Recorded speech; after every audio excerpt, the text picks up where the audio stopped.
Yo, what's good, YouTube? Welcome back to Curious Reacts, man. Today, we got how bad is Tim Tebow actually?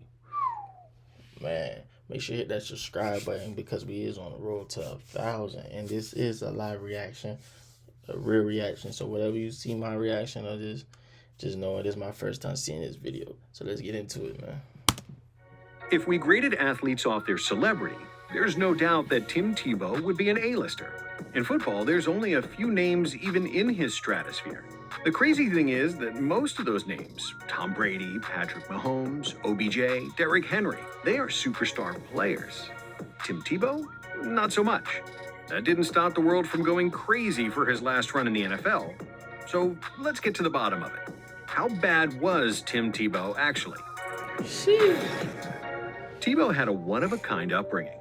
His parents were missionaries and actually lived in the Philippines. There, his mother became pregnant and was diagnosed with amoebic dysentery and fell into a coma at almost the exact same time.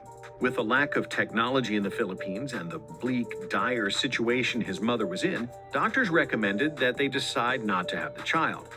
That went against the Tebow's religious beliefs, so they refused, and Timothy Richard Tebow was born in Manila, Philippines. The Tebows continued their mission for the first 3 years of Tim's life before they moved to Jacksonville, Florida. Tebow began his high school football career actually as a tight end for Trinity Christian Academy in Jacksonville. After his freshman year, the Tebows moved to the small town next to Jacksonville, Ponte Vedra Beach. Because he was homeschooled, Tebow was allowed to go to any high school in the county, ending up at Nice High School. Nice was awful at football. Tebow recounts his sophomore year, where they were the other team's homecoming game for every single away game. Looking for a chance to prove he was a game-breaking QB, Tebow still went. Behind Tebow's incredible dual-threat ability, Nice made an immediate turnaround during his junior season. They went 11-2, including a legendary game where Tebow willed his team to a huge win on a broken fibula. For his incredible play, he was named Mr. Florida in 2004. In 2005, he turned it up even more. Nice dominated opponents on the way to the school's only state championship, and Tebow repeated as Mr. Football in Florida. Tebow followed in his parents' footsteps, where he enrolled at the University of Florida and became an immediate fan favorite of Gator Nation. As a freshman, he was Urban Meyer's secret weapon in short yardage. His first legendary moment came against the 9th-ranked LSU Tigers. On the goal line, Tebow faked like he was going to run it into the end zone before pulling up for a jump pass to the tight end for the huge score. Tim Tebow would do all the scoring that day, throwing for another pass and running one in to make sure the Gators would beat LSU for the first time in 3 seasons. He would score 13 times as a freshman, helping UF become the 2006 national champions. In 2007, Tebow went from fan favorite to national phenom. His unstoppable play, behind the ability to ground and pound the defense before airing it out right over their head, broke numerous SEC and NCAA records. To this day, Tebow is the only player to pass and run for 20 touchdowns in a single season. But it wasn't like he was 20-20. It was more like 32 passing touchdowns and 23 rushing. If you're keeping score at home, that's 55 total touchdowns in one season, over 4 a game. That mark is still the all-time SEC record, and the chances of it getting broken anytime soon are slim to none. The unprecedented play led to an unprecedented accolade, the first sophomore ever to win the Heisman Trophy. After an upset loss to Ole Miss in early 2008, Tebow gave the promise. In what would later be transcribed under his statue at Ben Hill Griffin Stadium, Tebow promised that he was going to do everything he could, try as hard as he could, that nobody would outwork the Gators from then on. The iconic moment inspired the Gators as they won their remaining 10 games, including 4 against ranked opponents. Tebow would dominate and lead UF to its second national title game in 3 seasons, where they defeated Oklahoma. He came through on his promise. Despite everything he faced as a senior, from a respiratory illness to a concussion to losing numerous teammates to injury, Tebow didn't miss a game and set the all-time SEC rushing touchdown record as a senior. He caught flack when he was seen crying on the sidelines of UF's SEC champ. Yeah, that pissed me off, man. That pissed me off. I ain't gonna lie to you. Even though we lost, man, it wouldn't be all that crying, brother. Should have been all that crying, dog. I understand. loss to the Crimson Tide, but he finished his college career breaking the bowl game offensive record with 533 yards against University of Cincinnati. Then, all the controversy starts. Some head coaches around the NFL felt he should be a top 10 pick. Some felt he was undraftable. Mel Kiper blasted the table, saying he could never be an NFL QB. He lacked the intangibles to survive the pro game and should switch to tight end instead. As a hometown favorite for his devout Christian faith and his place in UF lore, people demanded that the Jacksonville Jaguars select Tebow to fix their attendance issues. His name became a sticking point. You either loved him or you hated him. You had to pick a side. Some thought there was no way he could fail. Others felt there was no way he could succeed. Despite the fatal flaws throwing the ball, Josh McDaniels and the Denver Broncos took a huge risk late in the first round in the 2010 NFL Draft, taking Tim Tebow with their 25th overall pick. They literally had no plan for him, but Tebow immediately became the highest-selling jersey in the NFL, a testament to the huge draw and polarizing figure he had become. It would take until nearly the end of the season before Tebow made his first career start. The Broncos' season was basically dead, and they wanted to see what they had in their first-round investment.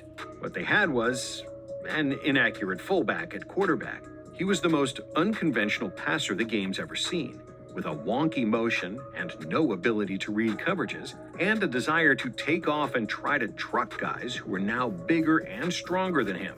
Despite that, Denver got desperate after a 1-3 start to the next season. When Kyle Orton wasn't getting the job done and the mounting pressure came from the fan base, the Broncos scrapped their entire offense in favor of Tim Tebow. They were going to build around his strengths and try and hide his deficiencies. It was ugly. But somehow a phenomenon known as Tebow time was born. The offense wouldn't do anything for 3 quarters, falling behind to a double-digit deficit before Tebow would somehow, some way, will his team back in the game. The first glimpse was against the Chargers, where Tebow scored 2 late touchdowns to bring them within a score before the Chargers won. That would be the blueprint for every week after. They beat the Kansas City Chiefs with Tebow throwing only 8 times, completing a whopping 2 of them for 69 yards and a touchdown.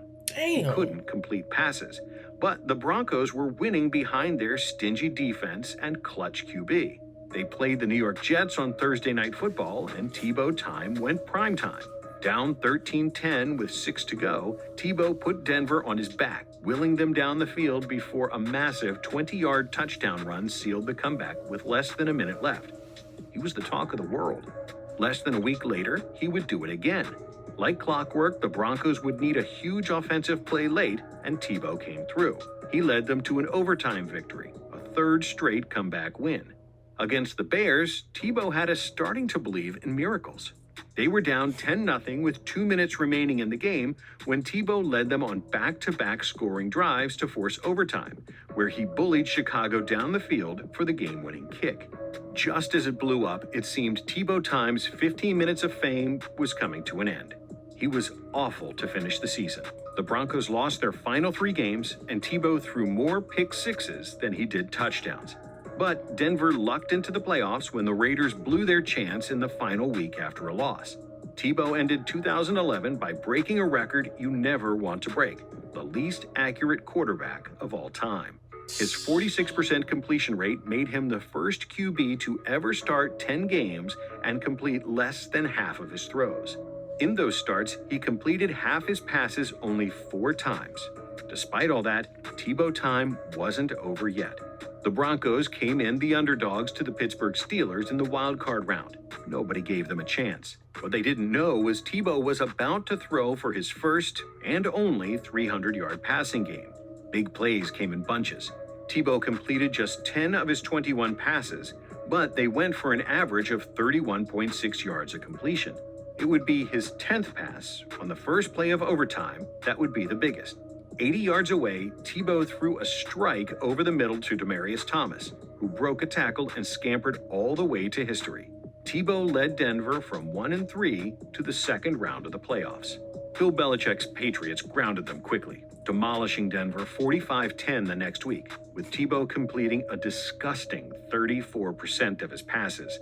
With Peyton Manning in tow the next season, the Broncos couldn't wait to get rid of Tim Tebow. They swiftly traded him to the New York Jets, and the circus came with him to the Big Apple.